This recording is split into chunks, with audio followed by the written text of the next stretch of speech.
welcome to Staff Picks, the podcast for movie nerds by movie nerds. As always, I'm Mario Lanza, and I am your host on our journey through the movies out there that just need a little more love. And our movie today is one that I'm especially proud to present on Staff Picks. In fact, this is a second part, really, of a two-part podcast. We did the Prestige earlier, a magic movie that came out in 2006. Well, this is part two of that podcast because there was another movie that came out in 2006 called The Illusionist. And these movies will be forever linked in history. They will always be compared. There is no way you can talk about one without talking about the other. They're so similar. And so I said, why don't we just steer right into the curve? We did a Prestige episode. Let's do an illusionist episode where we'll talk about why this movie is far better than The Prestige and why people who believe otherwise are fools. And my co-host today, this is someone I'm very excited to finally bring on the show. I have known her for years, 20 years almost. Not only that, I have a very interesting back history with her, and I'll explain that in a second. She is one of the smartest and most articulate co-hosts I'm ever going to have on Staff Picks because she is a DJ, she talks for a living, she runs a trivia game, I believe, and she is also in Mensa. So I have to be on my toes here because she's going to bring her A game, and I'm a little worried about this. But I'm finally excited to have her on the show. Welcome to Staff Picks, Amy Twieg. Thanks, Mario. I'm excited to be here. So, Amy, why don't you tell us a little about your back history, and then I'll tell people about the story, how we know each other. Oh, gosh. What is there to say? I do have two different hats, but both in the entertainment industry. I am a DJ, primarily doing weddings, corporate events, private parties, that kind of thing. I also have public trivia shows that I host in bars and restaurants around the area. I'm doing that 4 times a week, so I like to stay fresh on the mic, and it's a fun gig. I get to talk to people and give them a hard time for a living.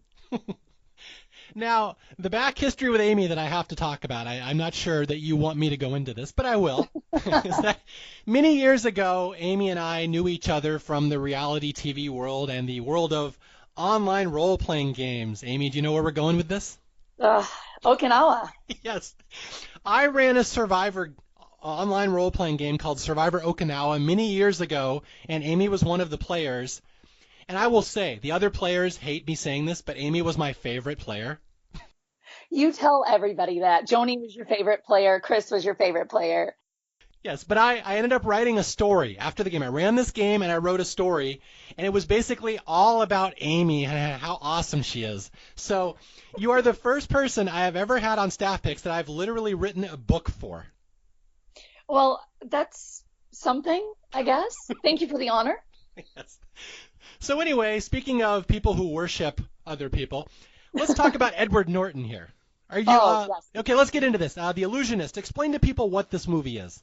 Oh, The Illusionist. It's awesome. Definitely the better of the two movies. We'll get into that in a minute. Ed Norton, Jessica Biel, Paul Giamatti. Right there, a great cast. Ed Norton is the titular character in the movie. He is the illusionist. He's Eisenheim. And he has this show partway through the movie. I'm going too far already. Sorry. Where he has this huge crowd and people are so intrigued about how he does it and what he does it. But it's actually behind the scenes where all the magic really happens in his personal life. I'm very excited. I think you're the first person to use the word titular on Staff Picks. Thank you. You're welcome. I knew the Mensa vocabulary would come in handy. It has to. So, okay, I got to give a little back history on this movie. Again, this is an Edward Norton starring vehicle. Edward Norton, one of the greatest actors of his generation. Would you agree with that? Definitely so. He is also my wife's all-time favorite actor. Really? Yeah, and to the point that I will say right now, my wife is going to leave me for Edward Norton one day. I know this. He's going to make me a cuckold at some point. So and I know this. She loves Edward Norton. She loves two people, Dave Grohl and Edward Norton. But Edward Norton is the one I know she's going to leave me for. And it's so inevitable that I can't even be mad about it. I just know it's going to happen one day. Yeah, I mean, you have to be on board with that. Those are solid choices. I'd be kind of honored. I mean, if she left me for Edward Norton, he's a good actor, and I like Edward Norton. But I will say, talking about an Edward Norton is weird because I have this, I believe the proper term would be the sword of Damocles hanging over my head, that I know that my wife will leave me for this actor one day. So it is very odd to finally talk about one of his movies here. Well, I'm glad I can be here for you for, being able to talk about the movie, but also some emotional support, Mario. You might need it. Thank you. It's very hard, Amy. I'm hanging on by a thread here talking about poor Edward, who I know he's my superior. I can feel that. So are you Team Edward also? Very much so. I love Team Edward, but in this movie, he is wonderful and he is amazing, but I'm looking forward to talking about Paul Giamatti. Ah, okay. Yeah, okay. So besides Edward Norton, maybe the greatest actor of his generation, we have Rufus Sewell in here, who is a personal favorite of mine because he's always the best scummy, noble asshole you'll ever find in a movie. Mm-hmm. Going way back, if people remember my A Knight's Tale podcast, he is the one that steals the show in that one as the evil Count Adhemar, and then he shows up here as this evil, what is he, an Archduke? Crown Prince. Okay, Crown Prince. And then we also have, like you said, Paul Giamatti. Now, if people don't know Paul Giamatti, try to explain who he is to people. He's in everything. Yes. He is an actor that can do so many different things. It doesn't matter what kind of garbage movie he's in. He was in Alvin and the Chipmunks, for crying out loud. And it still didn't tank his career because he just manages to shine in everything he does. Yeah, he's amazing, and I'll give people a little back history on Paul Giamatti. His dad was the commissioner of baseball, A. Bartlett Giamatti, and his dad is actually the man who banned Pete Rose from baseball. There's your little trivia, Amy, for your trivia game. And then after he banned Pete Rose, he died, and then his son, Paul, became a big actor. Although I do have some other trivia that I might want to throw out here, Amy. You might not know this. Okay, shoot. Do you know the connection between Paul Giamatti and Edward Norton? I do not. Yes, I stumped her. I stumped the trivia girl. Paul Giamatti and Edward Norton. You think that they're very different in age, wouldn't you? Oh, you know what? I do know this, as a matter of fact. They were in the same drama class. They were. Paul Giamatti looks old. Ever since he showed up in Hollywood, he started in this Howard Stern movie, Private Parts, which will be a future Staff Picks episode one day. He is the aforementioned Pig Vomit. And he shows up, but he always looked way older than he was. And Edward Norton has always had these boyish features where he looks much younger than he is. But the funny thing is those guys are almost the exact same age. They were both in Yale. They went to Yale. They were in the same drama department. They were in a lot of the same plays. And here they are for the first time in a movie together, acting against each other, glaring at one another. And again, you think they're way different in age, but they're not. They're only 2 years apart. That's amazing. But they do so well together. So it would make sense that they have some experience working with each other because they play off of each other so well. Yeah, we have Edward Norton as the illusionist Eisenheim and Paul Giamatti as Detective Uhl, I believe is the name. Yes. Okay, before we get too much into this movie, The Illusionist is based on a short story, correct? Yes, it is. Based on a short story, but loosely based. You can hardly tell them apart. It is called Eisenheim the Illusionist, or you can barely pick things out from the short story and the movie that correlate. It's really just somebody took an idea and ran with it and wrote a screenplay. Okay. And have you read the short story? I read part of it. And it just wasn't, I don't know, it wasn't even remotely interesting, to be honest with you. This is not a high endorsement for Eisenheim the Illusionist, where it's a short story to begin with, and Amy read part of it. Yeah, I know. My focus, I just can't keep focused. There are too many things pulling my attention, and if you don't grab it, then it's gone. All right, you are going to make it through this podcast, right? Maybe. All right, I mean, I have bright, shiny objects over here if you need to look at them. Perfect. All right, we're good. All right, so The Prestige versus The Illusionist, the two magic movies that both came out in 2006. Almost, I will say, Amy, I will admit this, almost universally accepted that The Prestige is the better of the two. Yes. Rebuttal. Do you have a rebuttal to that? Yes, I do. I don't believe that this is going on just pure entertainment value, because there are some things that you have to look at. Eisenheim does such a beautiful job controlling his audience. And of course, as an entertainer, that is more compelling to me. It's a masterclass, honestly, in how to present, how to set the stage, he comes out and he sits down in a chair and he doesn't speak. I mean, that's awesome. He gives them the old Gwen Stefani treatment. Yes, he actually does. So it's amazing on that level. And also the magician culture that you see in certain pieces of the movie, where he will show Paul Giamatti's character. I'm sorry, that's slipping my mind right now. Ool, thank you. He will show Ool what a weird name. He'll show Ool a magic trick, and he'll tell him how it's done, but he won't go into his larger tricks, which is what Ool is asking about. He'll give him a little bit, but never too much. And he's such a personable individual off the stage that people genuinely like him, but he's an entirely different character on stage. Like, those things are cool. The air of secrecy, the air of mystery. He's kind and approachable off. Like I said, he's a masterclass in what to do for professional entertainers. So you are one yourself. You're a professional entertainer. So this relates to you somehow. Very much so. He's brilliant at what he does. And for me, and for any professional in any field, you always want to get better, or at least you should. So you're always looking at things and analyzing things, trying to figure out, what can I bring from that experience that will make me better in my own field? Now, have you ever made ghosts appear at one of your DJ shows? Not yet. I'm working on it. But I feel like that is above my pay grade at the moment. Yeah, speaking of ghosts, there's some really cool tricks in this movie.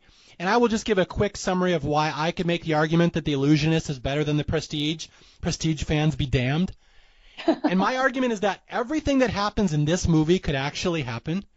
It's all based on real tricks that were known to exist at the time in 1900 or whenever. And it's all based on known illusions, and there's one, the orange tree, which we'll debate whether it's realistic. But everything else in this movie could have been done exactly like it appears in the movie. And this is the one flaw I see in The Prestige, is that The Prestige cheats. Mm-hmm. They have to use sci-fi to make the story work. They have to invent this machine that can make people disappear and vanish, which does not exist. So my argument has always been that I love The Prestige. It's such a good movie, but it's really a sci-fi movie. It's really about how people use sci-fi to fake magic, and The Illusionist is not. It does not cheat, so I think it's a little more noble, to be honest. A little more pure, yeah. But with going into the sci-fi realm, I mean, you can do anything when it's just you and your imagination. But these were actual tricks that were used in The Illusionist. Granted, The Prestige did use some of Houdini's tricks, but everything can be done in The Illusionist in real life. So I think it gives it an edge, too. Yeah. And there's one trick in here in particular, the ghost trick, which I'm going to go on and talk about forever because it's an illusion known as Pepper's Ghost, which I have seen before in person, and it's the coolest trick I have ever seen.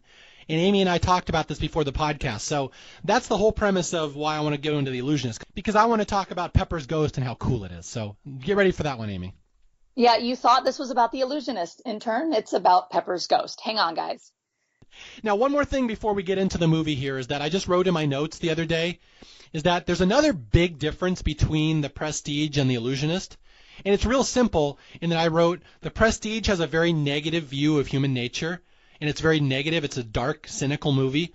And The Illusionist is just the opposite. It's a very positive movie about love and relationships and, like, true love and, like, what you can accomplish if you're a man who has nothing.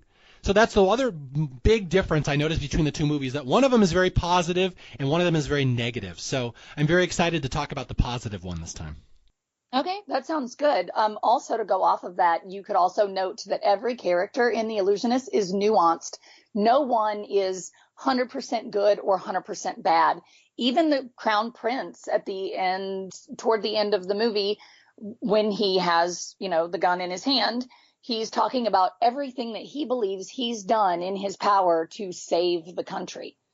So in his mind, he is noble. Is he a horrible person and does bad things? Yes, of course. But everyone is nuanced in some way, and you get to see good and manipulative and scheming and evil in almost every character. Even in the girl from Seventh Heaven? Even in Jessica Biel, yes. Which, can we just say that Jessica Biel impressed me for the first time in this film? It took that long. Well, I was reading there was a lot of controversy at the time that she was cast in this movie because they're like, that's the girl from Seventh Heaven. She can't do a movie with Edward Norton. There's no way. So, like, people were expecting her to be terrible. And like you said, she's actually not bad in it. She actually holds her own pretty well. So I will tip my cap to Jessica Biel here, Mrs. Justin Timberlake.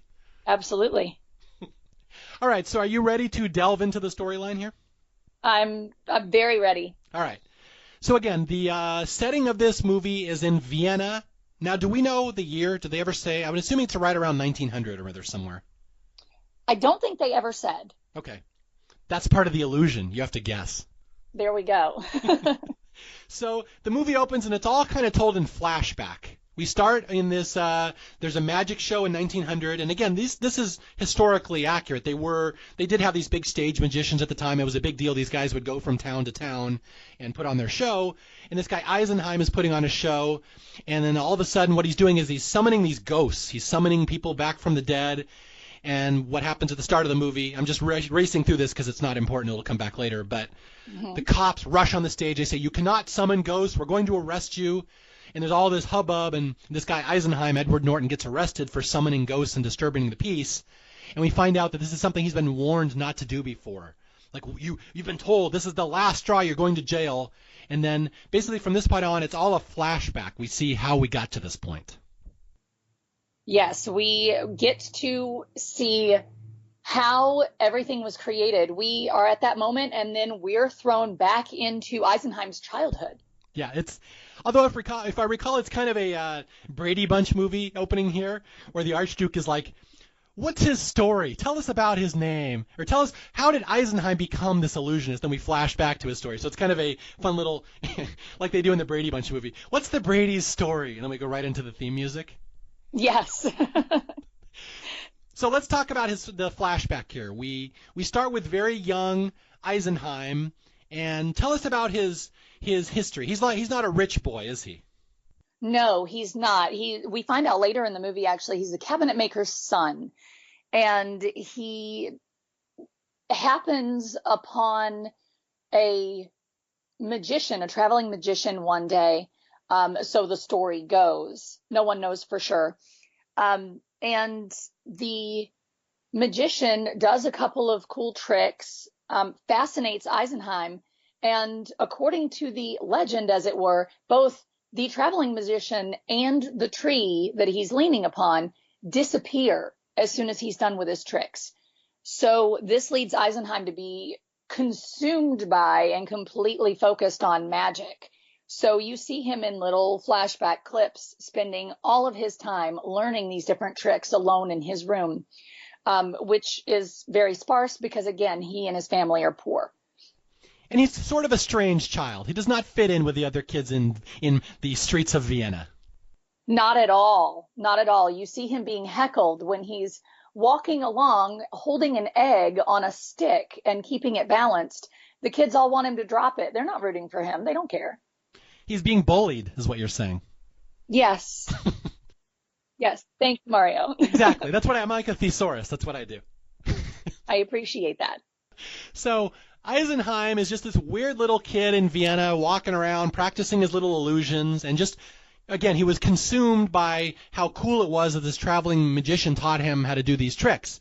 And that's the whole point of this movie. Everything you're going to see is an illusion. In fact, I would argue this whole movie is a magic trick. It's actually very cleverly set up, and it's one you almost need to see twice to see how they do it. But I'm jumping a little further ahead here. No, that's totally true. It's better the next time you watch it.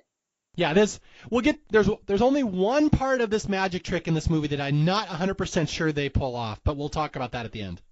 Okay. Okay, so Eisenheim is just this weird little kid walking around. He's like, what, 12, 13? I don't know how old he is, but the only person who gives him the time of day is this girl. There's this girl, and she's like born of nobility, and she rides around on a horse with her other rich girl friends. And for some reason, she's taken by this weird loser who practices magic, and she's just kind of entranced by him. And what is her name? I always forget her name. Her name is Sophie. Sophie, yes. Sophie, the rich girl, and Edward, the poor boy. And it's like Romeo and Juliet. They're from different worlds. She's rich, he's poor. But they just kind of become attracted to each other. And it's the heart of this movie, it's a very pure love story between these two people that are not supposed to be together. Very much so. It's wonderful, too, because you see her, the first time you see her in the movie, she is surrounded by people, and people who are bullying him, no less. But she is still captivated by him. You see them exchange a look, and the next thing you know, they're together all the time. Together all the time in a forbidden love of rich and poor, and they have to sneak away. This is, again, the whole heart of this movie is a love story. It's, like I said, it's much more pure and warm-hearted than the Prestige here. Very much Which is the most horrible. The Prestige is about the most horrible sides of human nature. This is about the more uplifting parts, that they go together and they have to run off in secret and like kiss and talk to each other. And this, Amy, is where they start making plans, right, for their future? Yes. The Duchess, Sophie, wants to run away. Every time they feel threatened together as children or young adults, she begs him to make them disappear. Mm-hmm. So they want to be together. That's their thing. And then he presents her with a locket that he created himself. Yeah, a very special locket. It's one that can only be opened a certain way. You have to know the secret of it's like a special little diagram. You have to twist it a certain way to be able to open it, and only he and her know how to open this locket. It's a little heart, and she opens it up, and it's got a picture of Edward, her boyfriend, inside. Mm-hmm. Very cute. Yeah. And what's interesting about this movie is that it's powerful the first time you watch it. But it's when you watch it a second time, you notice the foreshadowing, how interesting it is, how they set up the end of this movie, where she keeps saying here at the start of the movie, please make us disappear. You're going to make us disappear, and we'll go live happily in a meadow in a cabin somewhere, and no one will know who we are. And he promises her he will. That's his whole mission in life. I will find a way to make us disappear. And it will become important later in the movie, more poignant. But we're about to come to a point where there's something he cannot do. He cannot make her disappear. Yes, they are discovered together, which kills me every time I see that scene. The people who are supposed to be guarding Sophie are out searching for her, and they are huddled up in this little cave that they found. It's almost like a little home, has a door on it and everything. And they're huddled up together, and she keeps begging him to make them disappear, but he can't. So they end up taking her, and they threaten Edward. If he sees her again, then they'll arrest him and his family. If you so much as touch this rich girl ever again, your whole family will suffer for generations. That's basically what he's told. And like you said, Amy, yeah, this one breaks my heart. This is a very emotional scene where the cops drag this rich girl away from her boyfriend, and she's screaming at him, make us disappear, because she believes in his magic abilities and his illusion so much. And it's the one time in his life he cannot do it. He cannot pull off the trick to make them disappear, and they are separated. And really it's one of these ... and then he leaves for 15 years in shame. He leaves. I always had the impression that he left in part because he wanted to protect his family. Ah, okay. I mean, he is a good guy. I agree. Yeah. So he's doing his best to protect his family from the royal family and from their vengeance by just leaving, so there's no temptation anymore. Yes, and then he goes, and for 15 years he goes and explores the world. He goes to a farm in Prague, his uncle's farm in Prague. He goes to Minor Asia. He goes to Russia. But eventually he lands back in Venice. Yes. And now he's Edward Norton. Yes. By the way, shout out to those child actors. They did a really nice job in that movie. I agree. Although we were just watching the other night, and my wife pointed out, they don't really look like Edward Norton and Jessica Biel. I mean, they're good actors, but it's like I don't buy that that's Jessica Biel. I bought that it was Jessica Biel more than I bought the Ed Norton. I don't know. Maybe it's just because I have high standards when it comes to Ed Norton and less so when it comes to Seventh Heaven. As did we all, Amy. So Edward Norton goes and he walks the earth like Kane in Kung Fu, like Jules in Pulp Fiction, and then he comes back 15 years later, and now he's a world-famous magician. He is no longer Edward, the cabinet maker's son. Now he's Eisenheim, the illusionist. And from here on out, the movie is just a series of him putting on the most spectacular shows for the people of Vienna, and them becoming increasingly more and more blasphemous, I guess the word would be. Yes, shocking. He does some things to openly annoy and flout the power of the Crown Prince, which is kind of a mistake if you want to keep your show open. Kind of, yeah. It's don't piss off the royalty. That seems to be the general trend in magic. Or anywhere. Well, all right. Point, Amy. You got that. You got me on that one. So let's talk about his first show here, because this is the one that's really interesting. And again, this is where I add the disclaimer why this movie is so special. Every trick that's done in this movie was one that did exist in Europe in 1900. So we're going to go into his first show here and just know this was stuff that stage magicians were doing. Yes. Less spectacularly so, but they absolutely were doing it. This first show is probably my favorite, the orange tree trick. All right, so explain to people who have not seen this movie what the orange tree trick is. Although I will just say before we get there, this is a really cool trick. I've seen it done in person, and I cannot believe they were doing it in 1900. I could not believe they had the, what would be the right word, the hydraulics to pull this off, but they did. Yeah, it's amazing. He, from start to finish, he has an orange in his hand. He's talking about time and how we've all felt time either speed up or slow down. He cuts open this orange and there's a seed inside.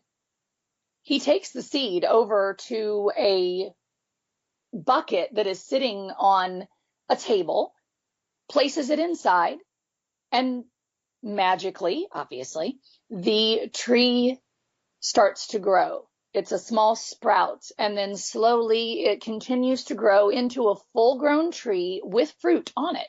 It's spectacular. Not quite a tree, more like a small shrub. Not like I'm trying for people who have never seen this. It's not a full-on 40-foot tree. It goes about 4 feet up, 3 feet up, and it actually sprouts oranges. Yes, it's a little damn tree, but it's a tree. Yes. We're going into Miyagi territory here. It's a bonsai. Exactly. Yeah, but again, Google this trick. Google the illusionist orange tree trick, and you will see people have replicated what it would have looked like in the 1900s. It was very much a real trick. In the movie, they use a little more CGI to make it a little more fantastic. But you can make the argument that maybe from far away in this giant theater, maybe that's what it looked like to them anyway. So I don't know, but it was a real trick. And then there's a second part, the butterfly trick to it, right? That was so cool. Before the orange tree thing even started, he asked for a handkerchief, and he put the handkerchief in the box, and he gave the box to the woman who the handkerchief belonged to. At the end of the trick, after the orange tree was fully grown, he asks the lady to open the box. Of course, the handkerchief is gone. So they want to know where it is. 2 cute little blue butterflies come flying out from backstage holding the handkerchief. Yeah. And now this is the one I've seen this done in person, the butterfly trick. And now in person, it looks very robotic. The movie, they really gussied it up a little to make the butterflies completely CGI. But this is the one part that is a little fancy. But again, this was a known trick. The orange tree and the butterfly were a known trick, and I only did half-assed research on this. I didn't really go into it. But like there was a guy, Houdin, I think, Houdin, who did this trick. And he was such a powerful and well-known stage magician that Houdini eventually took his name from Houdin. So it's all kind of based on real life here. Nice.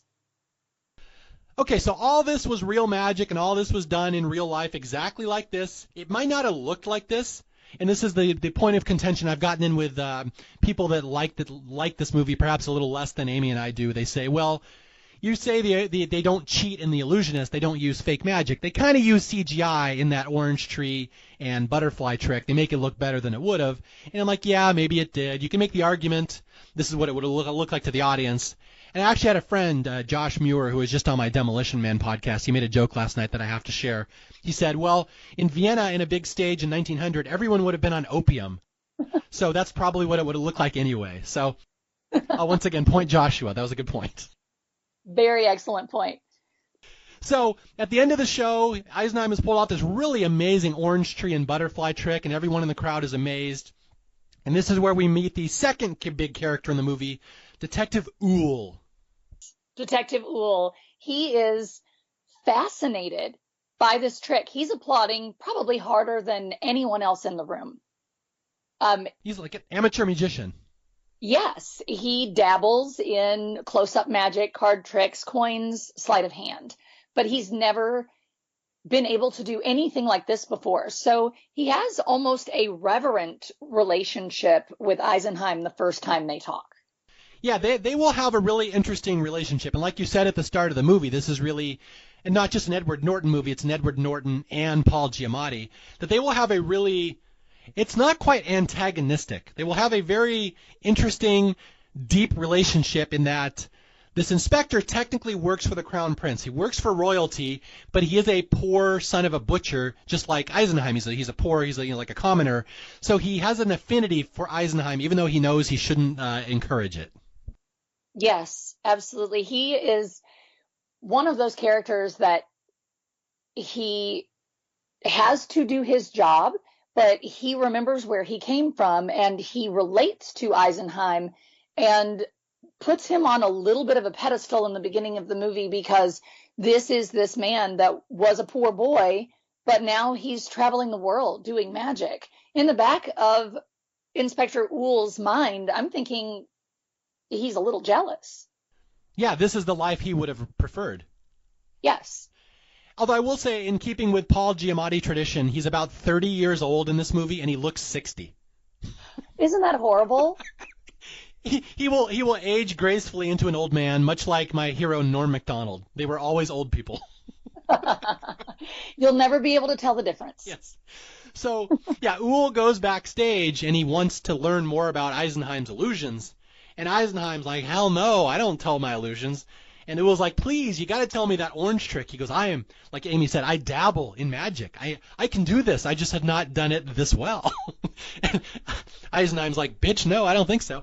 So exactly. So Uhl he wants the trick, the secret of that orange tree trick, and this will be a running theme through the whole movie. He wants that trick, and instead Eisenheim gives him a lesser trick, the ball trick. Yes, the ball trick, and tells him, does it on him, and then tells him how it's done.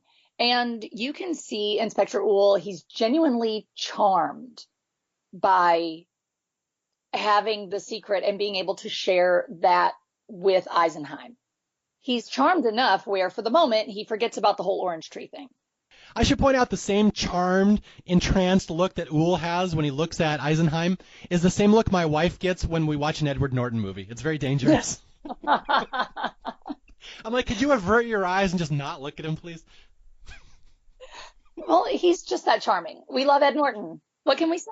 He entrances her. It's terrible. Those eyes are dangerous. Yes, they are.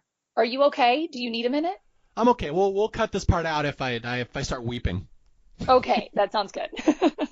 Okay, so Detective Uhl has gone and seen Eisenheim's show, and he cannot stop talking about it. So he goes to the Crown Prince. He works for the Crown Prince, right? Crown Prince Leopold. Mm-hmm. And he says, we should go to this show. I mean, I don't know if we see this in the movie, but it's implied. He says, hey, you should go check out this show. This guy's really good. And so now shit's going to start getting real, because now Leopold himself, Rufus Sewell, the future ruler of Austria, shows up to Eisenheim's show for the first time. Yes, but he's not alone. Now, who would he be with, Amy? He might be with Duchess Sophie. Oh, man, he's been scooting in on Eisenheim's turf? Well, come on now. You can't leave a girl alone for 15 years and expect that not to be a thing. Yeah, you got to lock that down. Eisenheim need to put a ring on it, really. Exactly. So his childhood girlfriend, Sophie, is now the girlfriend / fiancée / mistress of the Crown Prince. Do we know what their relationship is? She is his intended at that point. They are not engaged yet, but it is intended for their two families to make an alliance with their marriage. Okay, yeah. So So she is flying in circles that Eisenheim could not possibly dream of being a part of, and now she's engaged to the Crown Prince. And what happens is the Crown Prince shows up at the next performance, and Eisenheim has a new trick. What's the new trick, Amy? The new trick is dabbling with death. Yes, that's exactly where we're going to go in this movie. We're going to start doing death magic. Yes, because that's fun, and it's not going to get you in trouble at all. So Eisenheim's up on stage, and he's like, I'm going to kill somebody and bring them back to life. Is there anyone in the audience who does not fear death, who wishes to come up and be a part of my trick? But don't worry, no harm will befall you. Yeah, okay. So in one of the greatest dick moves in movie history, the Crown Prince is like, if you want to kill someone on stage, kill my girlfriend. Right. Sophie's like, what? And so the Crown Prince is like, no, it'd be good. So he volunteers Sophie to come down on stage and be murdered.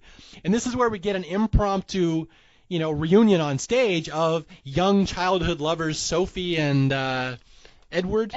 Yeah. So they for the first time in 15 years, they're all of a sudden looking at each other again. Yes. She does not recognize him at first, but when they're close up, you can see the recognition on her face. And he obviously knows who she is.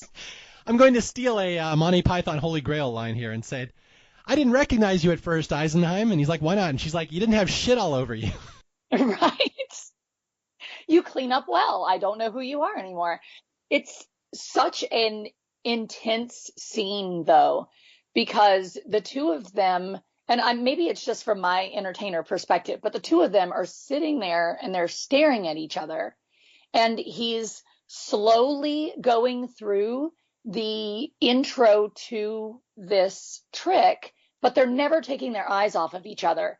And for me, I'm noticing every single second that there's pause and there's tension. And you have to know that the audience isn't just focusing on the trick. You have to know that. So that's always an interesting scene for me. So the audience is like, these two people are going to do it up on stage. I mean, maybe. Now, have you ever had old boyfriends show up at your DJ shows? Is it like this?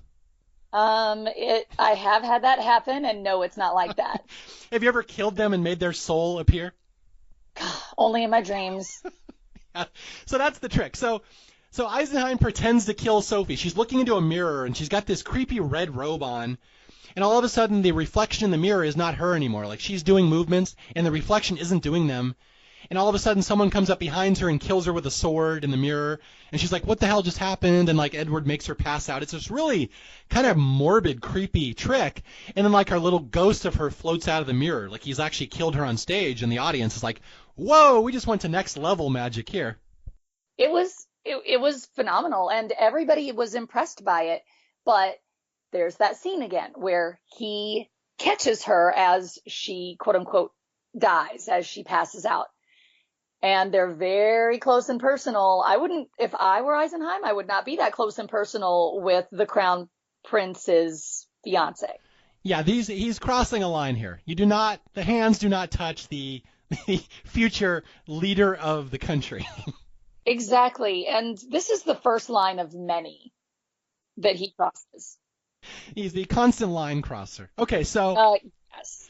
So after the show, the Crown Prince was impressed by the trick. He's like, dude, you killed my girlfriend. Nice work. He's like, I beat and kill women all the time. Nice, cool story, bro. Isn't that weird how they connect or he attempts to connect with Eisenheim on that level? Yes. He connects on the violence to fiancés level. Yes, it's so creepy. Yeah. So the Crown Prince comes down, and the Crown Prince does not you get the sense he does not like the idea of magic. He thinks it's all stupid, it's all trickery, and he's like, I just don't like this.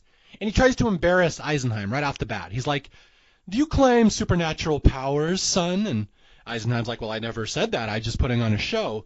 And so you can see the Crown Prince is trying to embarrass him, trying to humiliate him, trying to let everyone know this man is a charlatan and a trickster. And right off the bat, this is where they don't like each other, right? Absolutely. He's challenged right away. So both of them see each other as some sort of a threat, but they don't know exactly how imminent of a threat each other are until later in the movie. Yeah, they do not know they have been, what would be the proper term here, dipping their candle into the same wax. That's so proper. I was going to say involved with the same moment, but you do you. Yes, exactly. It's like the royal seal. They have both stamped their same royal seal on the same envelope. Oh my God. Okay, so, but there's a little bit of foreshadowing here where the crown prince comes down and challenges Edward or Eisenheim, and Eisenheim's like, well, I'd love to put on a show for you, and the crown prince like, why don't you come out to my palace, my royal palace, and put on a special performance and give us a new trick? And Edward says, I'll prepare something special. Perhaps I'll make you disappear. Yes. Which is a fun bit of foreshadowing where if you know where this movie's going. Exactly. But everybody else in the room is like, oh shit, really? Did he just say that? And this is where we learn from Edward's stage manager. He's finding out about the crown prince. He's like, what's this dude like? What's this Leopold like?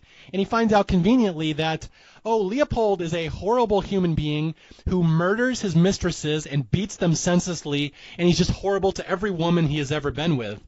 And Edward's like, dude, he's with my childhood girlfriend. That's not cool. Right. He's like, oh, that's great. I'm really excited to hear that. But now we get the reconciliation. Yes. Yes. In the carriage, they meet, quote unquote, discreetly. Who's they? Tell us who they is here. Edward and Sophie. Yes, the childhood lovers are back again as fully formed grown-ups, meeting surreptitiously in carriages now. Yes, but it's awkward. It's crazy awkward because she summons him, and he gets his carriage together, and it gets from her carriage into his carriage. It's very like, I don't know what I would imagine 1900s subterfuge to look like. And so they're in the carriage, and then they just kind of look at each other for a second. I mean, that's all they could really do back then. Yeah, but it's almost like he has some sort of a wall up. He's challenging her right away. I hear congratulations are in order, because he heard that she was promised to the crown prince.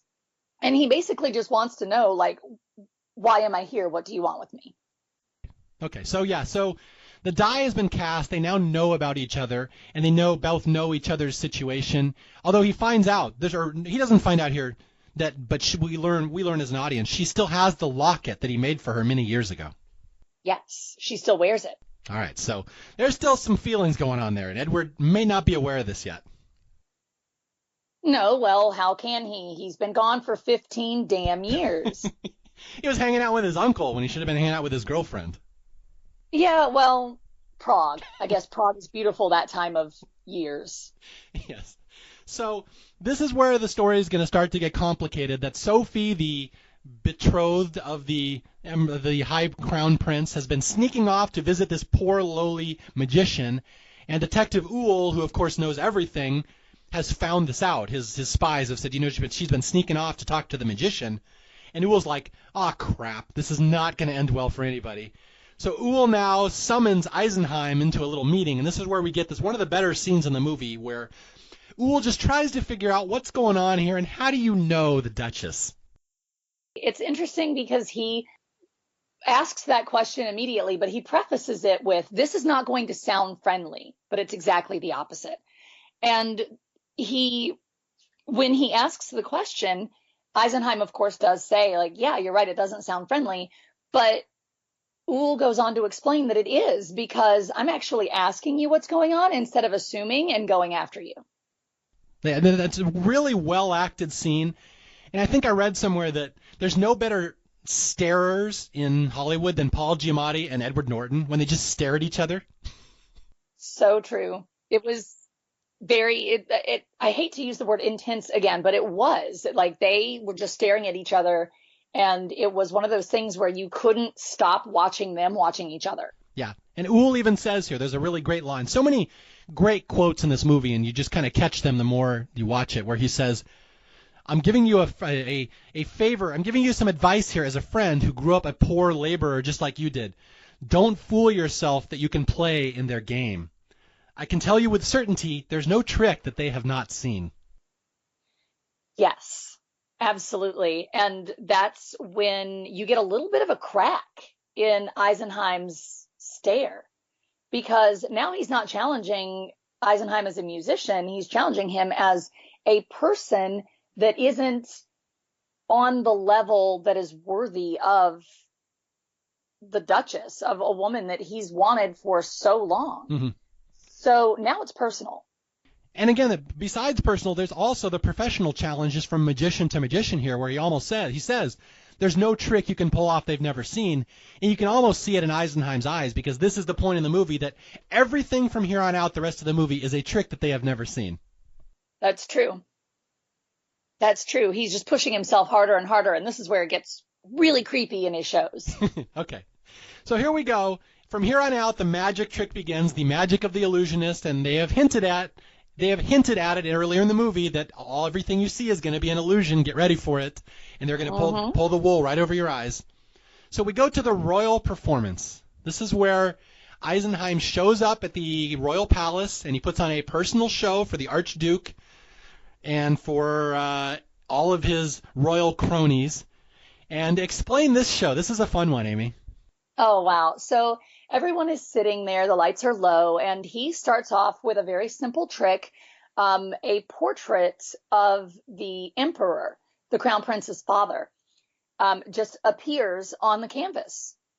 And everyone in the room, except for the crown prince, is mesmerized by this. But the crown prince immediately stands up, walks to the canvas, and wants to figure out how it's done, starts patting down Eisenheim's arms, trying to figure it out.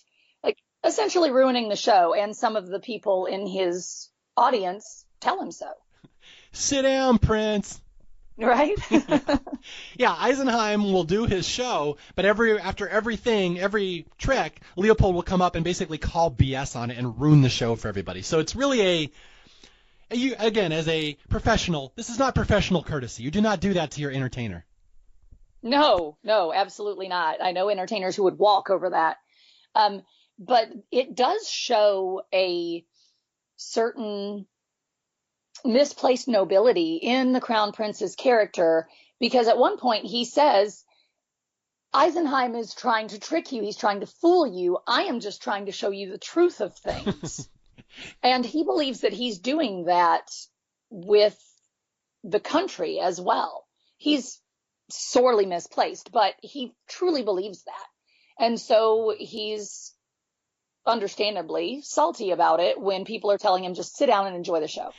What's really interesting the more you watch this movie is that almost everything Leopold says is correct through the whole movie.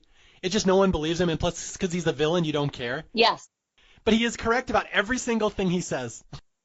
He is. I noticed that too. I was like, oh man. Now, how do we explain to people that the worst person in the movie was actually the most accurate? Yes. So Eisenheim's show is just getting crapped on here, and he's like, well, I do have one more trick, and Leopold, the crown prince, is like, yes, why don't you show us a real trick, one that does not require all these gadgetries. Yeah, so he goes for the sword. Oh my God, what a great move. Yeah, this is great. And you don't appreciate the significance of this until later in the movie either. No, you don't, because you don't understand the full significance and the full gravity of it until right at the end of the movie. But he takes the crown prince's sword, admires it and all the beautiful jewels in it, and then he fixes it point down, standing on the floor, and tells the story of King Arthur and Excalibur, and challenges people to come up and attempt to pull the sword from the ground. Yes, the crown prince's personal sword. Yes. Yeah, the crown prince is going to get the old Excalibur treatment here. So yeah, Edward has the sword stuck to the ground, and all these people in the audience come up and try to lift it. Like, are you worthy of wielding the crown prince's sword? And it's like almost like a challenge of his manhood. And because Edward's done something to the sword, he's put a magnet down there or electricity or something. And again, this would have been possible in that era. This was not a trick. This is not a cheat. Nobody can pull the sword off the ground. It's somehow magnetically sealed to the ground. And then, of course, the prestige, as one were, at the end of the trick, is that the crown prince is supposed to walk up and be able to lift his own sword, thus proving that he is the rightful ruler of Austria. But, Amy, that does not happen, does it? No, Eisenheim makes him work for it. The first couple times that he tries to pull the sword up, he can't. And everybody's looking at each other and eyes are getting wide and it gets real weird in the room.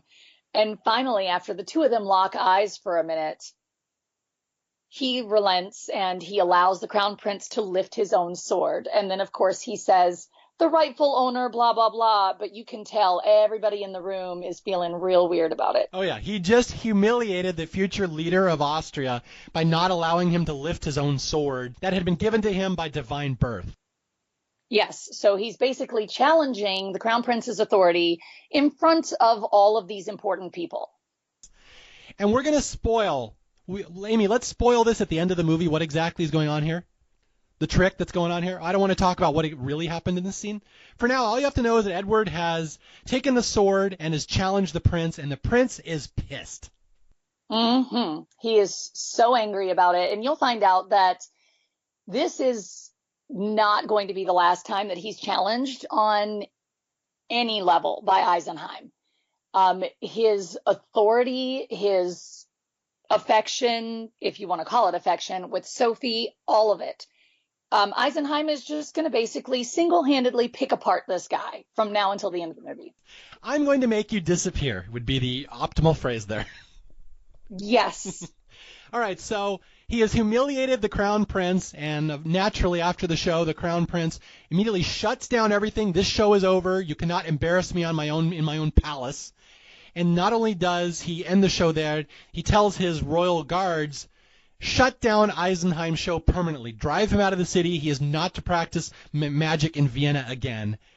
And even Sophie kind of pulls Edward aside afterwards and like, you oughtn't have done that. That was not a good idea. And he's like, why? She's like, that was horrible. Why would you ever do that? And so anyway, now the love affair between Sophie and Edward is going to escalate quickly.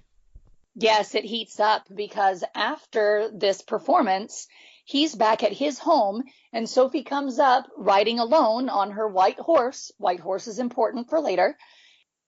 And immediately wants to talk to him about it, but she's met with serious defensiveness from Eisenheim. He wants to know why she's here. What do you want? And she's simply trying to help him stay out of trouble. But that argument dissolves really quickly into a kiss. Yeah, we get our first love scene here. Finally. So what they couldn't do in the carriage, they can do perfectly well in Eisenheim's house. Yes, because why is no one following this woman anyway? So she gets followed every other minute of her life, but the one time she goes and bangs the magician, nobody knows. Yeah, how is this a thing? I don't understand. It's a white horse. You can see this horse from anywhere. You see the horse before you see Sophie in the scene. But for some reason, she manages to slip out in the dead of night and bang the magician. Maybe it's like a seventh heaven thing where Jesus was looking after her and he gave her a protective spell. That's got to be what happened. Yeah, so Eisenheim and Sophie kind of finally consummate their relationship, and now they start making plans that she really does love him. She doesn't love the Archduke, and she's like, he's planning this coup. He's going to take over the country. He's going to overthrow his father. He's got all these military plans, and I don't want to be a part of it. It's just going to be a bloodbath. And so Eisenheim's like, let's run away. And so they start planning now for their future, that they're going to slip out in the dead of night and go run away from all this and become a couple like they've always wanted to be. Yes, but we don't know any of how we're going to get from point A to point B at that point. We just see his mind working, but we aren't given any indication on how they're actually going to make this work. So at this point in time in the movie, it kind of feels like a pipe dream. Yeah. And of course, Detective Uhl is all over this. For some reason, he missed the banging part, but he watches every other thing, and all of a sudden he sees Sophie and Eisenheim meeting up and talking and discussing and whispering, and he's like, oh, this is not going to be good. I do not like this. And we start overhearing plans of Edward planning with his accomplices how they're going to make it happen and how they're going to use disguises and stuff, and Uhl is like, I hate that I have to do this, but I got to go tell the Crown Prince that his girl is about to run off on him with a peasant. And so Uhl goes to Leopold, the Crown Prince, and he says, here's what's happening. They're planning to leave. She's about to run off. I just thought you should know about it. And this is where we get the darkest scene in the movie, the murder. Yeah, you start talking about this one. Why, you have a problem with violence? Oh, no, not at all. Just against the wrong people. All right, no, it's a horrible scene here is that Sophie goes back to the prince to basically say that she's leaving him. And he says, I know you've been with this magician, you've been banging him, it's been terrible. And he starts accusing her of being a whore. And she's like, you cannot speak to me that way, I'm nobility. And he goes, I will speak to you any way that I want, woman. And at one point, he's now drinking. He's been drinking all night, and he's got this canter of brandy or something. And then she's like, I'm a little scared of you. You're drunk. Leave me alone. And he starts, threatening violence against her because this is what he does. He murders women who are unfaithful to him. He beats them. He's just a horrible person. And she tries to run out to the stable to get away from him, and he staggers out after her. And you can see him staggering as a drunk out to the stable, and you hear a commotion, and you hear her screaming, and then all of a sudden you see Sophie's body on a horse as she's riding out. She has been attacked. There's blood coming out of her neck, and at some point we're led to believe the prince has attacked her, cut her with his sword, and passed out in a drunken stupor, and now she is mortally wounded riding across the countryside on her white horse. Yes, and one of his men actually sees this from the window, from like his perch where he's supposed to be on watch. Yeah, witnesses. Very important. There were witnesses to this, that they just saw the crown prince assault Sophie, and now she's gone. Yes. All right. So anything else to add to that? Was I able to capture the grim darkness well enough for you? Yeah, thanks for that. That was perfection. But can we just talk for a moment about how Sophie, just going back for a second, Sophie does not try to hide her affection in public. At one point, she's in a carriage and Eisenheim is handing her a suitcase of some sort, some kind of a briefcase. And she reaches outside of the carriage, pulls him into the carriage, and kisses him in broad daylight. I guess in magic, the proper term would be misdirection. There's a lot of misdirection going on here, where there's a lot of very blatant shows of affection to basically force Leopold's hand into assaulting Sophie. Exactly. Yes. So now Sophie's dead.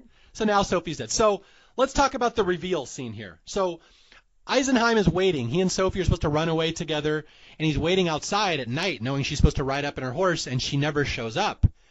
And he looks worried. He can't figure out what happened. He does not know that she has just been murdered by the crown prince. And so the next morning, all of a sudden, it's this big hubbub that Sophie, the Duchess, is missing, and there's like a huge search party going out for her to look for her body somewhere? Yeah, in the woods. And so they continue to go through the woods. There's this huge long line of men scouring the forest looking for her. And then there's one, looks like a boy, honestly, but I guess he's supposed to be a man, in this movie with a dog on a ledge overlooking like a river, and they find her body. Yeah, she's just floating there in the river, face up. Just floating there, pale as anything, and the, I guess, coroner, for best way to put it, in 1900, says that she bled out, and that was her cause of death. This is very important. The wording here is very important, because the movie only works if you get what's going on in this scene. They find her body. Eisenheim is the one who goes and grabs her and, pulls her out of the water, and she's lifeless and pale, and she's got an open wound on her neck. And they pull her into a carriage of some sort. And this is the man that comes over, and he's the family's coroner. He says, I am the Duchess's family coroner. I have pronounced her dead. No one's allowed to touch her. She's nobility. We do not need people around. And that's what's important, is that he's the family coroner, and he's the only one that can make the determination of death. And so Uhl, the detective, shows up, and he's like, oh, crap, what happened? Like, the Duchess is dead, and he's the only guy, Uhl, the only guy who can really research this for the police department to find out what happens. And he is turned away by the family's coroner. He's like, you can look at the body, you can check for a pulse, but trust me, I'm the doctor, she's dead. So Uhl is turned away, and this will become important later. Absolutely, but she's laying there flat, and they're basically trying to, like, they're pulling over blankets, they're looking at her shoes, things like that. And the coroner is like, I will not stand for this. The crown prince won't stand for this, which is very interesting to note, because that probably would have helped the crown prince later, but we'll go into that. Yeah. And speaking of the Crown Prince, there is some evidence on Sophie's body, what perhaps would have happened to her, that there is a small red jewel folded up into her clothing that looks very suspiciously like the jewels on the Crown Prince's sword.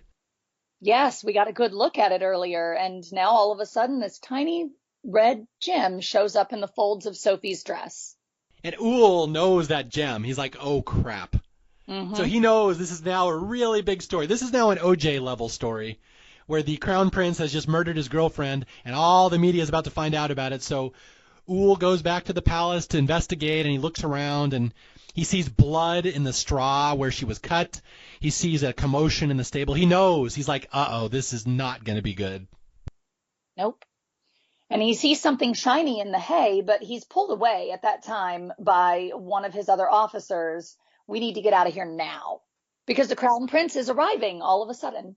And the Crown Prince, of course, fesses up to it immediately, right? Yeah, no. He's like, hell no, I didn't stab anybody. I was drunk. I passed out. Nothing happened. I killed nobody. Leave me alone. And so that's basically his official stance on the murder. Yes, which is not effective if you actually want someone to believe you. Yes. So here's where the story stands at this point. Eisenheim has been making plans to run away with the Archduke's girlfriend, his former childhood girlfriend, but she has been murdered by the Crown Prince out of retaliations. If she can't be with me, she's not going to be with anybody. So now Sophie is dead, and now Edward is pissed.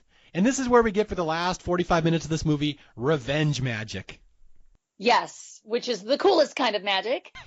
He decides he's going to start invoking spirits. Yes.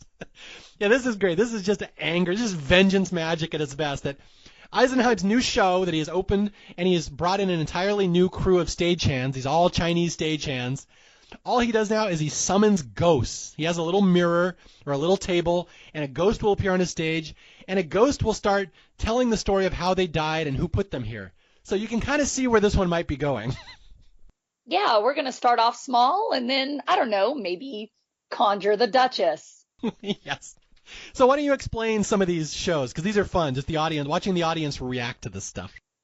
Oh, wow. Yeah, that part was phenomenal because when he used to introduce every trick in his old show. He spoke a lot. He never spoke before he conjured the spirit in his new show in this like decrepit old building that he purchased specifically to run his own show.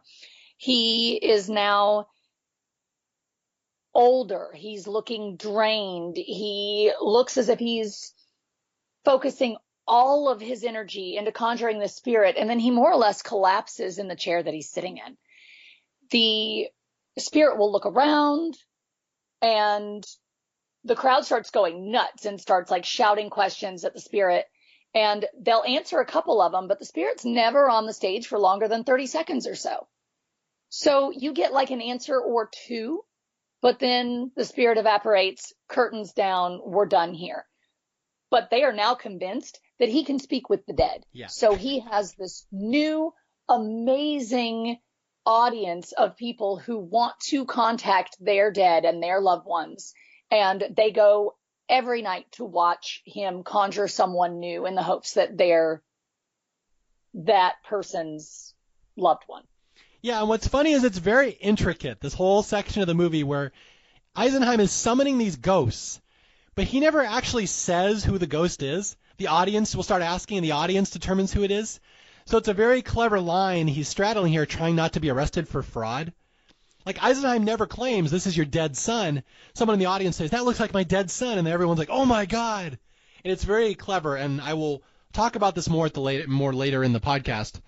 What's going on here is an illusion called Pepper's Ghost. And it's one that I've seen in person before. And it's astounding. It's the best magic trick / illusion I've ever seen in my life. And it's very hard to see it done well. It's done with mirrors and projections, and there's a separate room off to the side that's like a clone of the room they're in, and it's all about reflections off glass and smoke. And it's so cool. And that's what he's doing here, some variant of that. And they don't explain it in the movie. I'm just letting you know this was a trick that was known how to do in the 1900s. So you could do this, and an uneducated, unsophisticated audience in Vienna would have their minds absolutely blown, because I've seen it in 2019 and it blows your mind. That's so cool. I can't imagine how it would be done in 1900. Obviously, there's some CGI work in the movie that's making it look more realistic, but it was such a cool thing. The first time he did it, everybody's mind was blown. It went from dead silent in the room to, I have a million questions and we're all going to shut them out at once. Yes. It's like an auction all of a sudden. It was. So now Eisenheim is apparently the devil, that everyone says, oh my God, this guy has sold his soul to the devil, and he has these supernatural powers. He can conjure back the dead. And this is Eisenheim's new workup. And he's just riling up all these people of Vienna. And then one day he summons the dead Duchess Sophie, which now he's really crossing the line. And it's funny because Sophie pops up on stage and she's a ghost, and she's like, where am I? And he's got this haunted look in his eye. He's like looking at her with longing, and they're looking at each other, and she's like, I was murdered. And all the people in the audience are like, who killed you? Who killed you? And she's like, I don't know. And she starts fading away. And now this is the talk of all Vienna. And now Uhl gets involved again, and he pulls Eisenheim aside and says, stop it. Actually, there's a big piece that you're missing. That was the show in which the Crown Prince actually attended incognito. He wore a disguise, attended the show, and Eisenheim conjures Sophie, and obviously, Crown Prince is not okay with this, but more not okay when Sophie says that the person that killed her was in that room. Yeah. Yeah. So Eisenheim is really pushing the boundaries here, all but flat out accusing the Crown Prince of murdering his mistress. And then there's other stuff. He's summoning ghosts to come walk around outside the auditorium and like down the street and stuff.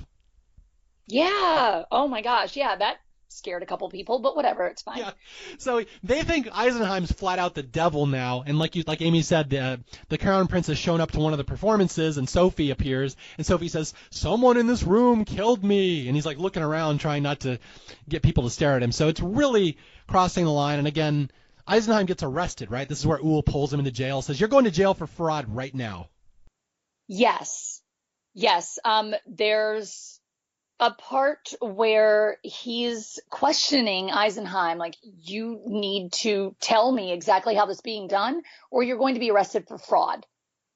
And he's in a room in the police station, and outside there's a huge mob of people who have gathered out the window, and they start chanting Eisenheim's name. He says, it's going to be worse and you're going to get a harsher sentence if that mob comes into this building.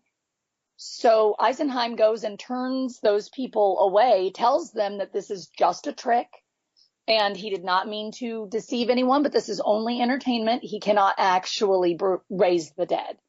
So he turns around to Uhl and says, okay, so I revealed it. I'm not a fraud anymore. Can I go? Like, that's it. Yep, that's it. Uhl's like, peace out. Thank you. Yeah. And Crown Prince is not okay with this. Although there is one, isn't this the line here where the Crown Prince says, or where Uhl says, stop doing this right now. I'm going to let you go. You're not going to jail. Never do this performance again. Do not accuse a member of the royal family of murder. And Eisenheim just says, I think you're going to enjoy my next show. Yes. So basically, it's going to happen again, and it's going to be big. It's going to be big, and this is the scene we had right at the start of the movie, the flashback, where Eisenheim starts summoning Sophie again, and he's going to get arrested. But, all right, there's two reveals in this movie where they reveal how the trick was done, and, like, it's great because the Crown Prince Leopold at one point earlier in the movie says, it's all an illusion, trust me. All this will be revealed by the end how it was done. And this is where the movie's going to actually do that. Mm-hmm.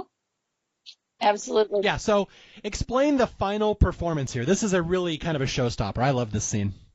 Oh, man. Okay, final performance. He's sitting down. Everybody's silent.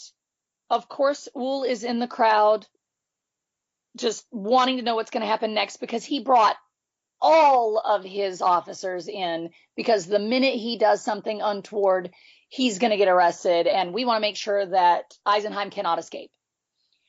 So Eisenheim sits down in his chair and, true to form, conjures Sophie. And the two of them have a small interaction where they're like reaching out to try to touch fingers. She again is saying that she was murdered, and people are shouting things out to her. She ends up disappearing, and he's exhausted. As soon as that's done, right then he is, or right before that, I should say, everybody starts storming the stage in terms of the officers and everything. Uhl comes up on the stage and decides to arrest this man for disrupting the public and all these other things that no one cares about. And that's when Sophie starts to evaporate. Well, first, what happens? So this is where Sophie flat out accuses the Crown Prince. She says, I was leaving him. I tried to get away. I was wearing my locket when I died, but now it's gone. So she starts planning the evidence. She starts planning the idea that go back and search hey, you might find the locket when I got killed. So Sophie flat out accuses the Crown Prince, and this is where they storm the stage and they arrest Eisenheim, and Sophie disappears. And Eisenheim says nothing. He just sits there. You can see in his eyes, he's so hurt. This is the last time he will ever see his beloved Sophie again, and he's about to be arrested. And this is where we get the great moment in the movie where they try to grab Eisenheim. And he's not there. Eisenheim is also an illusion, so no one knows where Eisenheim is, but he's not on stage. Yes, Sophie was a hologram, and so is Eisenheim this entire show. And they try to grab him, and all of a sudden he's not there. And Ghost Eisenheim just kind of looks up and walks towards the front of the stage and just looks out at them with the greatest look, the greatest Edward Norton look of, what is it, satisfaction, pain, revenge? I don't even know what it is. He looks at the audience, and then he looks up and he just disappears. And all hell breaks loose because nobody knows what the hell just happened. Absolutely. They're looking for him everywhere. They are questioning his stagehands forcibly. But then a light goes off in Uhl's head that he needs to go back and check the hay, because earlier he saw a glint, but he wasn't able to grab it because he was pulled away since the Crown Prince was coming. Yeah, although there's a second part there that after they can't arrest Eisenheim, they go up to his workshop upstairs and try to raid his notebooks to see what he was doing and how he did this. And right there is the trick to the orange tree that the Uhl always wanted, and he opens it up, and inside is, strangely enough, the diagram of the locket that he made for Sophie and how to open it, just so Uhl can find it. So it's funny that all this is planted for him to find now. It's so intricate, and Uhl doesn't even realize yet that he is such an important part in Eisenheim's plan. Yes, Uhl is the accomplice. It's the greatest magic trick in the world when the accomplice doesn't even know they're the accomplice. It's great, especially since they're supposed to be working for the other team. Yes. So Uhl now has a suspicion that perhaps Eisenheim was summoning the dead. Perhaps Sophie was telling the truth, this locket and everything. Maybe there's all these clues to the Crown Prince actually did commit the murder. Uhl goes rushing back to the Crown Prince's stable, and he looks around the hay, and sure enough, he finds two things. What does he find, Amy? Or three things, actually, if you include the blood. The blood plus two things. Yep, he finds the blood, but then he digs a little bit, and he finds the emerald that is also missing from the Crown Prince's sword, and he finds that locket. And all the pieces now fit together. Sophie's locket is there where the sword hit her in the throat. You can see the jewel from the Emperor, or the Crown Prince's sword. There's blood all over. All of it has been laid out. All the evidence is there. He goes upstairs and he decides to arrest the Crown Prince for murdering his mistress. Yes, except he can't quite arrest him because he has no jurisdiction in the castle. So instead, it's more of a confrontation. And it's an interesting dialogue between the two of them because the Crown Prince is so focused on trying to maintain that his innocence is untouched. Hasn't done any of these things. How dare you accuse me of this? And also, I am doing this for the country. But Uhl confronts him with all this information, including the knowledge that he's planning to overthrow his father. Which is a bigger deal than the murder, honestly. Yes, because he threatened to send a letter. Uhl threatened to send a letter saying, well, I'm going to tell your dad that you murdered this girl. And he's like, yeah, my dad's not going to care. He says, well, I also sent a letter saying that you're going to overthrow him, and I'm pretty sure he's going to care about that. Yeah, it's, as the Fresh Prince once said, parents don't understand. So the Crown Prince has done nothing wrong, technically. Like, he's an ass, and he beats women, but he didn't kill Sophie. But now he's being framed for it, and the police detective believes it, and the police detective is now going to tell his father, I know you're going to overthrow the country. You're planning this coup. Sophie's been telling people. And this is where the Crown Prince does the one thing available to him at this point in his humiliation. And what would that be? Kills himself. He kills himself. He offs himself, but not before threatening Uhl. He still thinks that he has some power, but then he hears the horses pull up, because how the hell did they get a letter so fast to Daddy anyway? I don't know, they must have upgraded somehow. There's some kind of special postage you can get back then that goes a little faster. I'm not sure. Yeah, maybe that was an illusion too. I don't know. But either way, the Daddy's forces are coming, and they want him to unlock this door, open this door right now. And he decides to turn the gun on himself, because he feels like now his power is completely taken from him. And everything that he has been working so hard to do, too hard, as he puts it, is gone. So he offs himself. Done. He disappeared, just like Eisenheim said. As Eisenheim once said, perhaps I will make you disappear. That's pretty ballsy, to make someone make themselves disappear. That's a hell of a trick. That's very good. That's a very good trick. Even Penn and Teller would applaud that one. They're like, that was a good trick. So all of a sudden, the Crown Prince is out of the picture, and Sophie and Eisenheim are off somewhere. We still have no idea where they are or what happened to them. We just know the Crown Prince has killed himself, and it's going to be the biggest story in the history of Vienna. And all that's left, really, at this point, is the reveal. Uhl has to figure out exactly how Eisenheim did this. Yes, and he's thinking about it. He's trying to figure it out. He's walking along the front of the castle when a messenger boy comes up and hands him an envelope. He opens up the envelope, and it's the book with The Secret of the Orange Tree. Yeah, this is a really cool scene. And I've seen this movie many times, and I didn't even realize what was going on in the scene until today when I watched it for like the 8th time. Where what happens is this boy walks up to Uhl, and he gives him this package. Here, read this. And it's all of Eisenheim's notes, how he did this and how he pulled it off and stuff, just because he knows, as an amateur dabbler himself, Uhl would like to know this. But as he's doing that, it's a fun bit of misdirection, because if you look in the background, Edward Norton walks right into Paul Giamatti from behind and picks his pocket. Yeah. You can actually see it if you look for it. You see Eisenheim walk right into him and reach in and grab the locket out of Uhl's pocket and walk the other way. It's really kind of clever. Yes, and he doesn't even notice it, because he's so engrossed in the Orange Tree book. He now has all of these secrets, and he wants to know, like, boy, where did you get this? And he confirms that it's from Eisenheim. So, of course, Uhl goes running down the street trying to chase this guy that he believes is Eisenheim. And this is where Uhl deduces what happened in this movie. Yes. And he starts thinking back to all the events that have happened, and he realizes that it's a very clever way they do it. I always like the way they do it. It's like movies have twist endings a lot, and sometimes the audience gets to the twist before the movie does, and sometimes the movie is way too arcane and you have to think about it for a while to figure out what the plot twist was.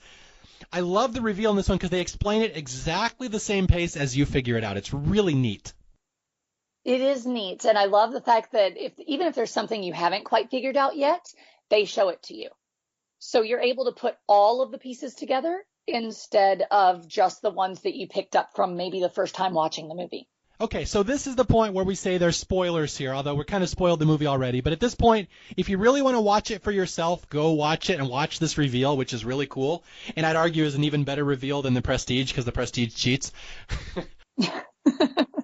Cheater. But again, this is it's just simple misdirection and illusion. And so let's start here, Amy, with There was the command performance at the castle where the emperor or the crown prince challenged him and says, you won't amount to nothing. She's my girl. Leave her alone. And Edward's like, oh, perhaps I'll make you disappear. And the prince says, why don't you come up with a new trick I've never seen before? And so here we go. It all started with that sword performance. Yes, the sword performance in which he got very up close and personal with that sword. Yes. So he was able to, and the Crown Prince even said this before he shot himself, that he held the sword himself. He could have gotten those stones out of the sword. He did. The Crown Prince was totally 100% right. Yeah. Eisenheim held my sword. That he could have taken those jewels, and that's exactly what he did. Mm-hmm. That is exactly what he did. It's funny when you watch it again, you can see Eisenheim palm the jewels. It's very quick. Watch him. It's in his left hand. He holds the sword up horizontally, and all of a sudden one of his fingers drops down into his pocket. And you can see he has somehow pried off two of the jewels and put them in his pocket. Oh, see, I haven't caught that, and I've watched this movie too many times. Absolutely. It's really neat on multiple viewings. You can see how it's done. Cool. So yeah, the whole thing, the whole Excalibur trick was nonsense. It was just 100% misdirection. All he needed was the jewels that night because he was going to frame the Crown Prince for Sophie's murder, and everything after that was BS and acting as long as he had those jewels. It's amazing. All right, so why don't you discuss Sophie's part in the subterfuge here? Sophie, oh yes. The suitcase that was given to Sophie in the carriage in the infamous kiss, that contained several things. One of them being a dram of poison, we're guessing, or something to drug the prince to make him pass out. The night that she was confronted by the Crown Prince, she had already snuck a couple drops of that into the liquor in the decanter that he had in his room. So when she was waiting for him, she'd already drugged the brandy. That's the thing that a lot of people, I think, might not catch when they watch this movie the first time, that even Diana, my wife, pointed out. She's like, a lot of this had to be timed just perfectly for it to work. And I'm like, I don't think it necessarily did. It required a lot of improvisation on Sophie's part. That she has to drug the Crown Prince. This is the night when she's murdered, when you think, quote unquote, she's murdered. She's in the room with him, and they're arguing, and he's drunk. And at some point, she has slipped a Mickey, as they would say. She has slipped him a Mickey into his drink. And now she has to wait until he's going to start to pass out, until she starts seeing the effects of him wobbling. Right. That's when she has to push him into a fight and get him to be violent and chase her out to the barn. So she has to wait until it kicks in. It's not really timing as much as it is her just acting.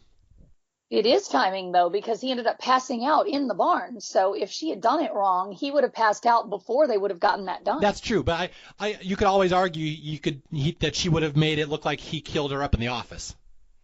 That's fair. As long as they were alone somewhere. So yeah, the whole thing with the murder was all an act. We have a drunk prince who has been drugged, staggering around, threatening violence, and once he gets into the stable with her and there's no witnesses, like people see him walking into the stable, but nobody can see in the stable, then all she does is wait for him to pass out and just start pouring fake blood around, put a fake wound on her neck, plant all the evidence, plant the necklace, plant the jewel that Eisenheim has given her, and get on a horse and pretend she's dead and just ride off. And it's all acting at this point.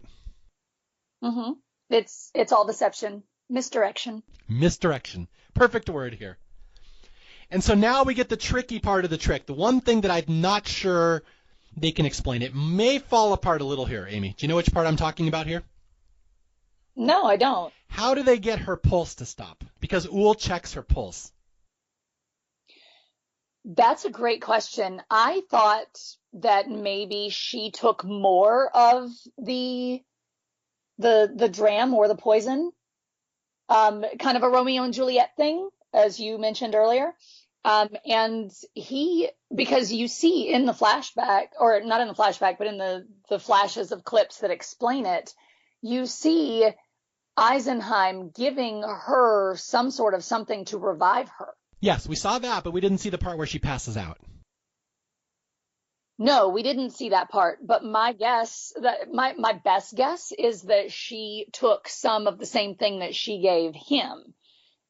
So it ended up stopping her pulse. So it puts you that deeply asleep that a trained detective will think you're dead. Or a coroner, yeah. Because that is the other key to this movie, and it's really subtle how they slip it in there. And I'll kind of explain this to people so they can know what I'm talking about, is that they find Sophie's body in the water. And I should point out, Eisenheim is the one who retrieves her. He's the first one who gets her. So if she's still showing signs of life, he's going to be able to hide them somehow. He gets her into a carriage, and the coroner comes and declares her dead. Yeah. And this is the part, if you haven't seen this movie, you may forget. The coroner that declares her dead is actually Eisenheim's assistant. Mm-hmm. He's in a beard. He's in a different costume, and people forget that if you haven't watched this recently. He's the one that makes the determination. He comes up, I'm a member of the royal family, and nobody is allowed to touch this body. It's blasphemous. You cannot desecrate the dead. That's just Eisenheim's buddy saying that.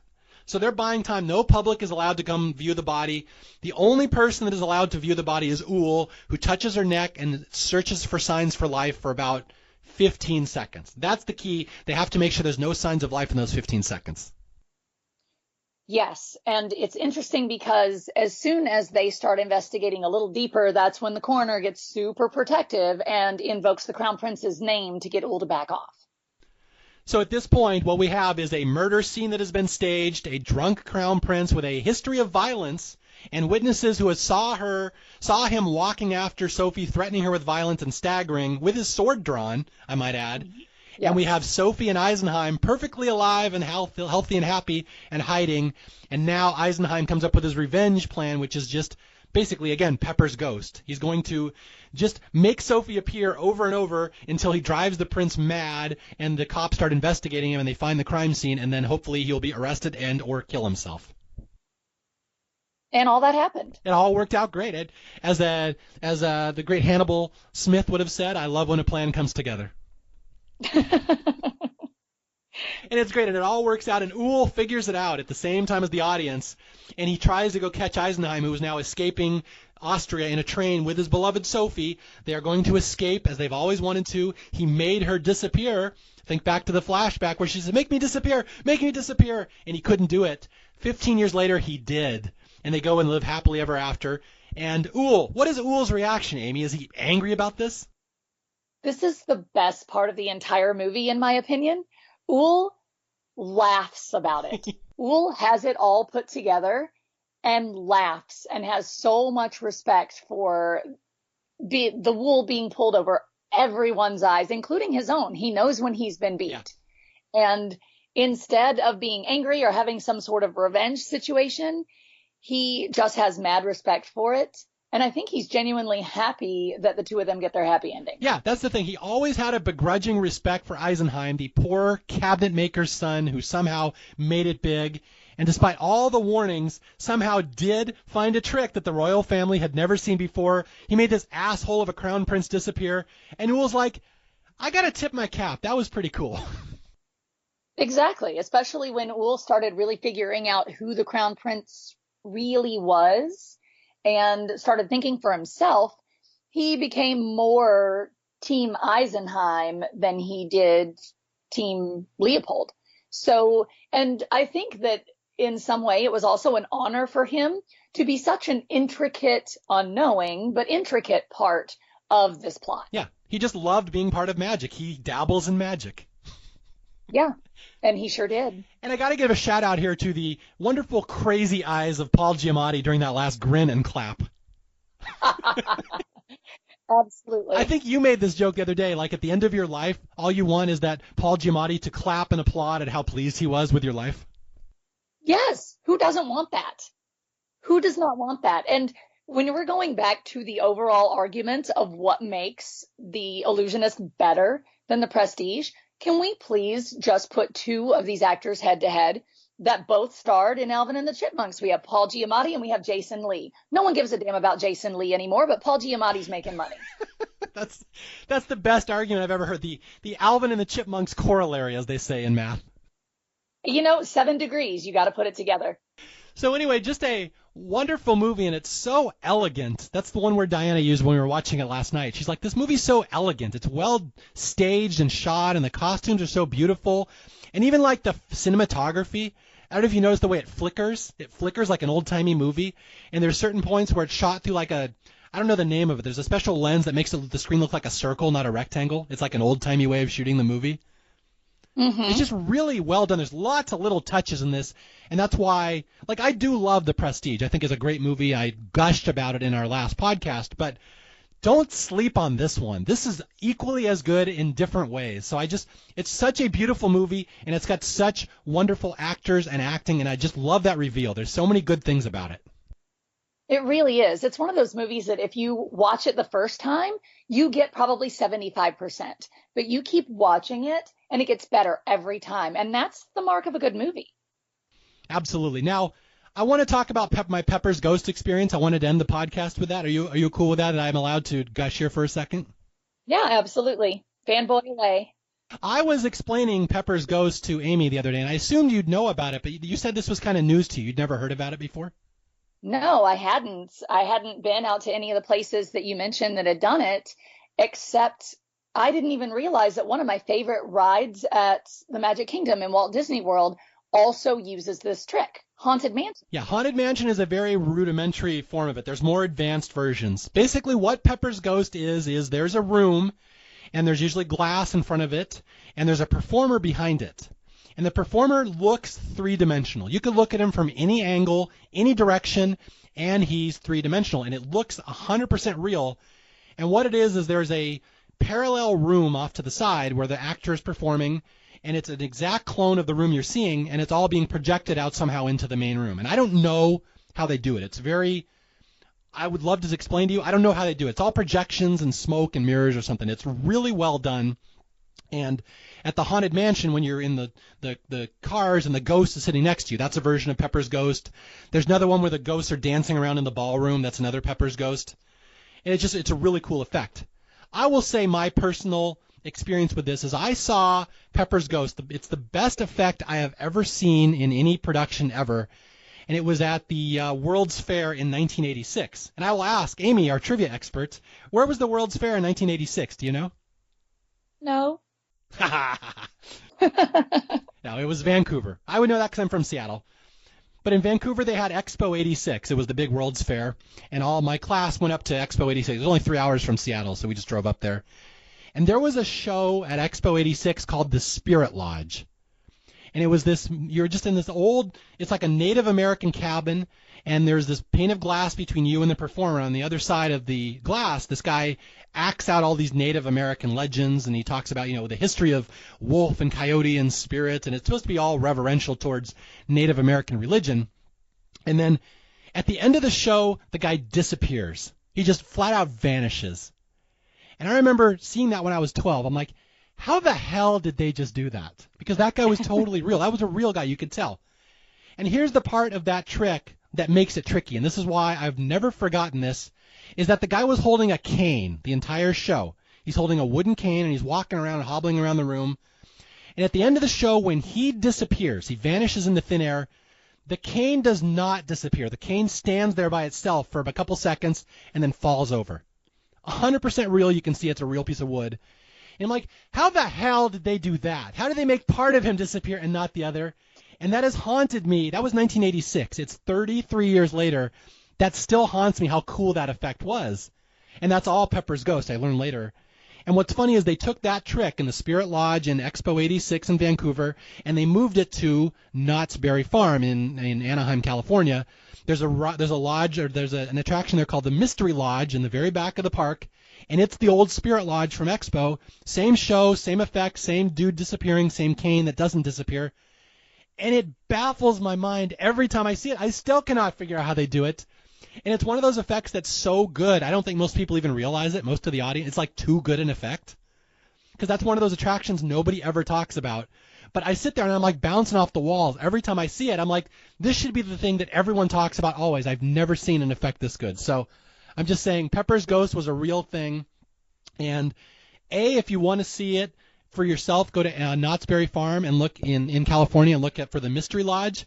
And B, here's the bad news. I heard they just closed it for renovations like 2 weeks ago. Yeah, and I need to tell you guys, Mario's entire day was ruined when he found that out yesterday. I was bragging to everybody about this mystery lodge, and I've been pimping this place out for years. I'm like, people go to Knott's Berry Farm for the roller coasters. Go back to the mystery lodge and explain how they do that. Like it's like in the Prestige when the ingenue is like, explain how one guy comes out of the door and into the other one. I'd love to know you explain that. And that's what I'm like in the Mystery Lodge. So it's closed for renovations. I'm hoping they reopen it again. It's never that popular. I'm worried it's going to go down. But if you ever get a chance to see a good Pepper's Ghost effect, look for it. You will not be able to figure out. It's astounding. That is cool. Thank you for letting us know about that. Thank you for giving me 5 minutes of uninterrupted airtime where I could just brag about that. Well, you're going to take it even if I don't give it to you, Mario. Yeah, it's my show. I'm going to edit you out, period.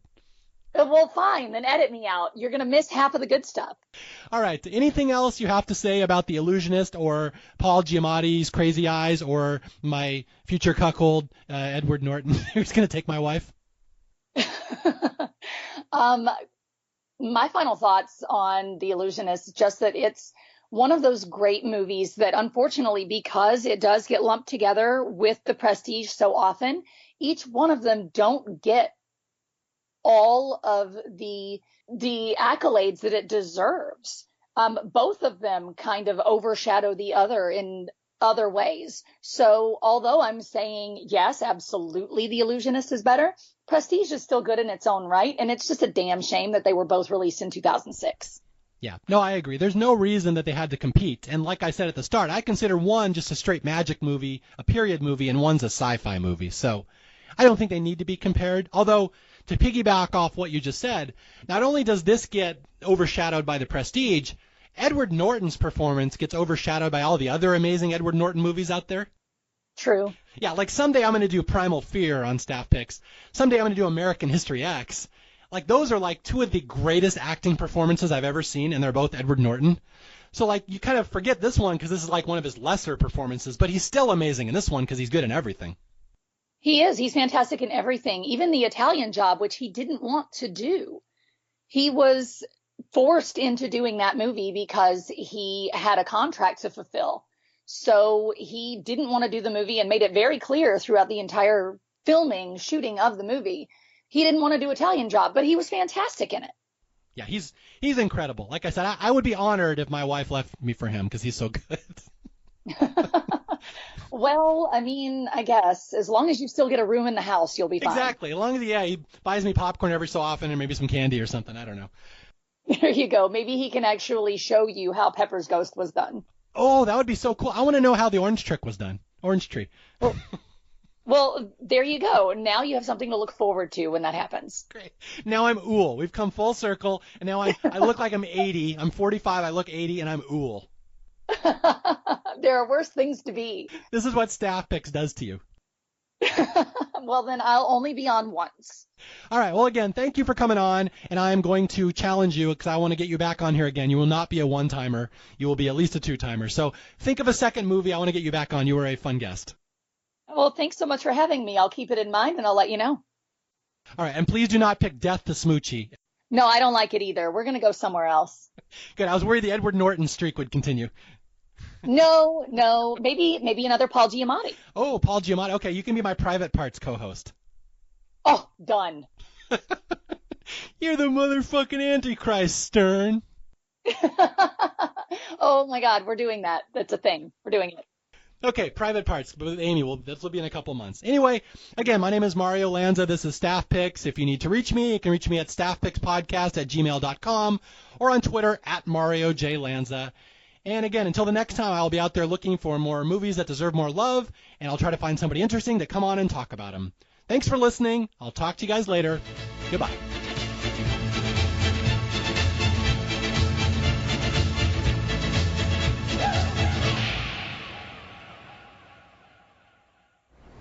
You promise you'll take me with you?